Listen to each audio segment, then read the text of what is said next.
Битир садака деп коет. Биздин элибизде шарияттын терминологиясын алганда садакатул фитр деп коет. Битир деген сөз бул ооз ачуу деп которулат. Садака деген бул ошол кошумча Кудайдын алдында бериле турган сооптуу нерселер. Сооп табыш үчүн жана күнөөнү кетирип Кудайдын алдына жарып алыш үчүн.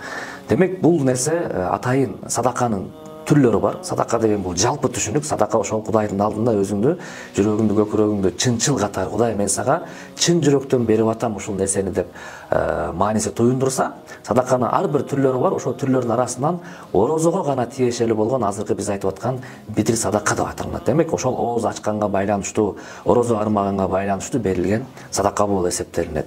Мунун эки мааниси бар деп айтышат алымдарыбыз. Биринчиси пайгамбар ошол хадисте сиздерге Кудай Таала ошо орозо битирди бергенге буйруду.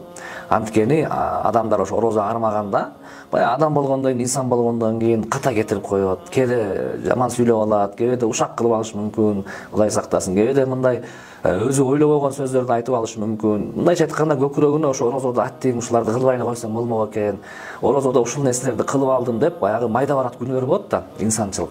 Ошол күнөөлөрдөн тазаланыш үчүн, ошол күнөөлөрдөн таза болуп кетиш үчүн Кудай Таала дагы бир бонустуу нерсе кылып, баягы садака бергиле. Ошо бериш менен ошо майда барат күнөөлөрүңөр кечирилип кетсин деген мааниде ошо садака битирди милдет кылган экен да. Жана ошондой эле экинчи табанын алганда садака битир бул орозодо кембагалдар бар, кедейлер бар. Алар айтып башталганда алардын дасторконунда эч нерсе турбай калышы мүмкүн. Ошого айтка чейин ошол кедей кембагалдарга ошол садакаңарды бергиле өзүңөрдүн пайдаңар үчүн.